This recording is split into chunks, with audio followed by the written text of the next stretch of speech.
What's up? Long time no see. How are you guys? I know it's been so long. Today I thought I just wanted to do a quick get ready with me video with a Q&A. Earlier today I made a post on Instagram asking you guys to send me your questions, and I wanted to talk more specifically about leadership, management, the DISC assessment. So we can get started.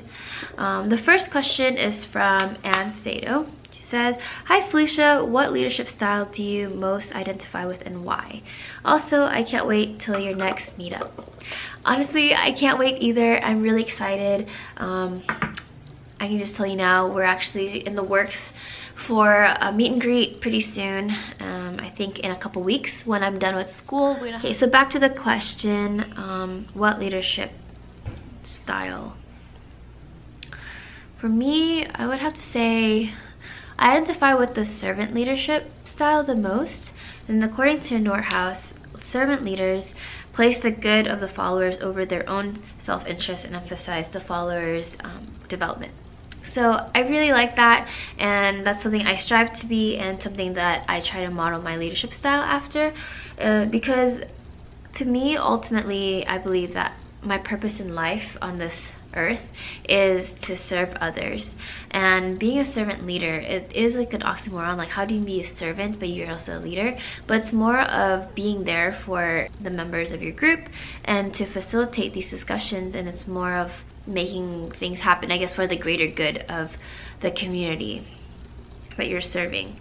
So for example, I've been honored to be in some leadership positions in the past and even right now in the churches that I am involved with.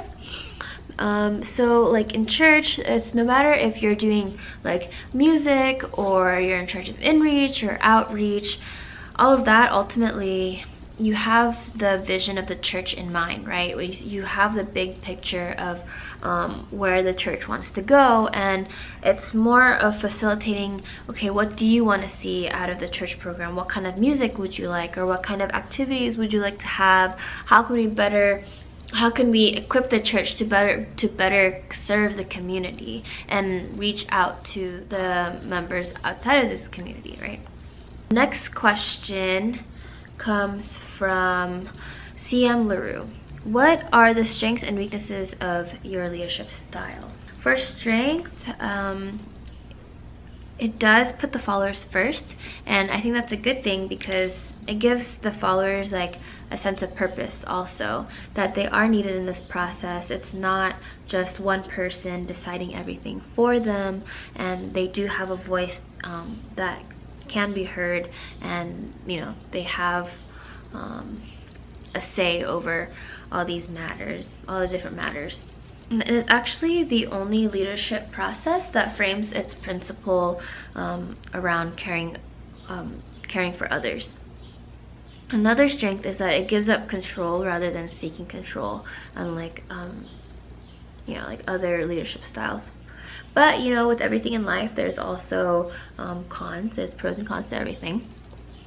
I think a weakness, it really depends on the members of their views, because there are some groups who they're used to having an authoritative leader where they just do what they're told, and there's one person that's making all the shots, making all the decisions. They might not want that responsibility because with this type of leadership, the followers do have a sense of responsibility where they have to take matters into their own hands, and having they have to think about oh, what is it that we want? What is it what I want? What do I want to see?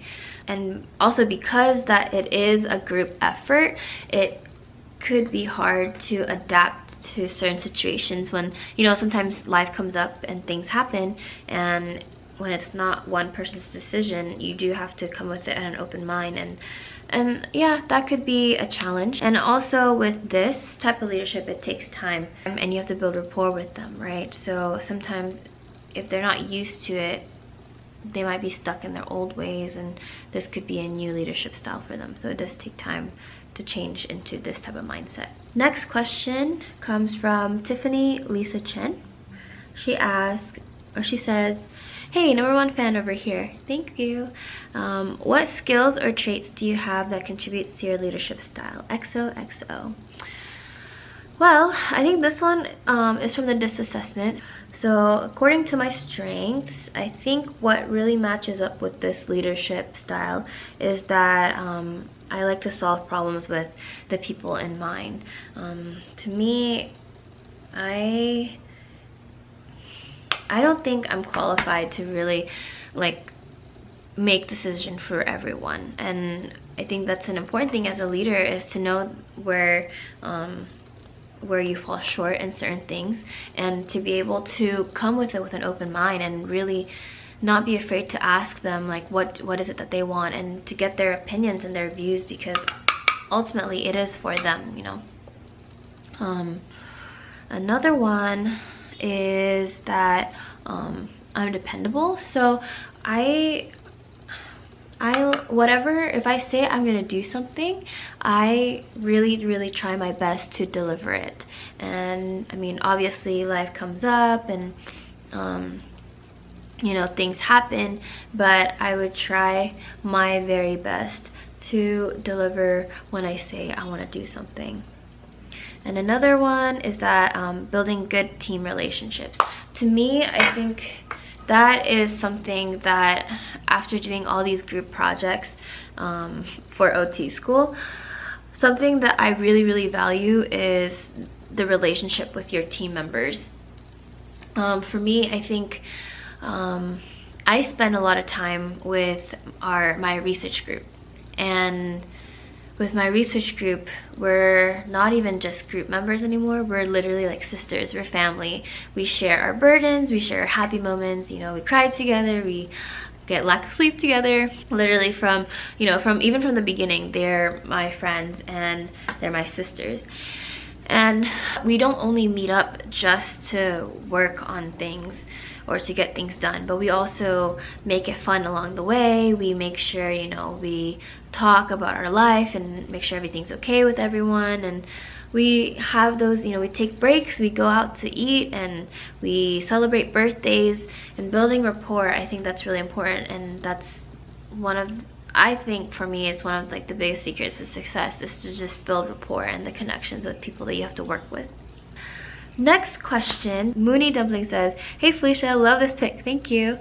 I have a quick question. I was wondering if there are different scenarios where you have to take on different leadership roles. Yes, I would say that there are different scenarios where you have to take on different leadership roles, because there's no two situations the same, right? So every situation is different, and one of the ways I think to be an effective leader is to know the situation and to know what is needed at that time. So there will be times where you have to you know, reach a decision and make that decision and call, you know, make the calls, and you have to be more authoritative. But then there's also times where you have to realize that to be effective, you have to know that you have to let the followers know that they are being heard and that their opinions matter. So I think with that, it just really depends. And to be an effective leader is to know the balance between that, and to be able to assess the situation and to see what is needed and what the group needs.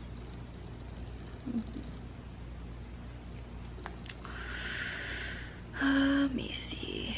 Next question. Ooh, this one's a really good question. Next question comes from Maura Colleen. She says, hey girl, what is your vision statement and how does it relate to your leadership style?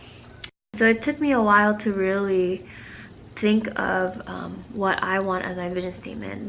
And this is a vision statement for my life and my career goals. So this is what I came up with, and I think it could still be a work in progress, but as of this point in my life, this is what I am striving to be. So I'm just gonna read it. I have it on my phone. It says, I strive to spread God's love through my interactions, being intentional with those in my life and constantly in search of knowledge. I will strive to be the best certified hand therapist to help those who are lacking in resources and to advocate for occupational therapy around the world. And this fits my leadership style because it is about service and being able to facilitate those discussions of like, what is OT, and really spread God's love. Again, I'm like always talking about service right now, but ultimately I think it's not real. A career is not just your career, it's a means to really live out the purpose in your life. For me, it's to spread God's love and to, you know, spread the gospel through my interactions, and whether it's interactions with you guys like through YouTube or through my classmates or as a leader at church. Those are all really important. And for me, I threw in my certified hand therapy there just because that's something that I really think that is important around the world, that is really needed actually, especially in third world countries where how they support their family is through labor. And when you have those injuries to your hands are like your life tools, right? So when you have those injuries to your hands and you can't work, and then your family is in trouble, you can't provide for them, and I think that's really sad. So I would like to help in that way, but also in any ways that that comes up, you know. And advocating for OT around the world, I think that the United States, even here, people don't really know what OT is, but around the world, I think it's important, and OT is life-changing, and I would like for everyone to know what occupational therapy is. Okay, so I think we have time for, let me see, one last question. Yeah, this one's a good one. It's kind of a big question from Earl Obanya. Says, what are your long-term goals for reaching your vision and how you plan to achieve them? So my long-term goals, according to my vision, I would have to say getting my CHT license and also to go on international mission trip. To get my certified hand therapy license, I'm hoping to pass boards before I graduate, and then obviously walk and graduate from this OT program. And then work experience, to sit in on the test, you have to work for at least 3 years, and you have to have 4,000 hours directly for upper extremity and under like a certified therapist, and then pass the exam. So those are the actions that I will be taking to achieve that long-term goal of being a CHT. And then for my other long-term goal for international mission trip, I would like to do that after I get my CHT. I would like to graduate and get my CHT license. Those are the steps, and then take more continuing education along the way. And I want to take more continuing education courses, not just specifically for hands, but also for everything else in various different specialties. I think because when you're in the mission field, you have to be prepared for anything that comes your way. And I don't want to limit myself just to be able to help only on like upper extremity or just hands. I like pediatrics, geriatrics, neurology, anything. And again, you can never stop learning. There's always knowledge out there for you to learn. Yeah, and then after that, when I feel like I have all the knowledge and I can really do work, I would like to, ultimately, if I can do maybe serve like a year or two somewhere overseas, that would be cool. I don't know, I really haven't made up my mind yet, but I just know that I want to serve overseas for a little bit, for some time, and partner up with some, you know, nonprofit organizations. Yeah, that's all the questions I can answer. I need to run and head out to my dinner, but thank you guys so much for sending me all the questions. There's so many good questions. I'm sorry if I didn't get to your question, but we'll have to do this soon. And yeah, watch out for the information about the meet and greet. As always, follow me on my social medias, and it's going to be posted in the description below. And don't forget to subscribe. Don't forget to thumbs up this video. Yeah, so I'll talk to you guys later. Bye!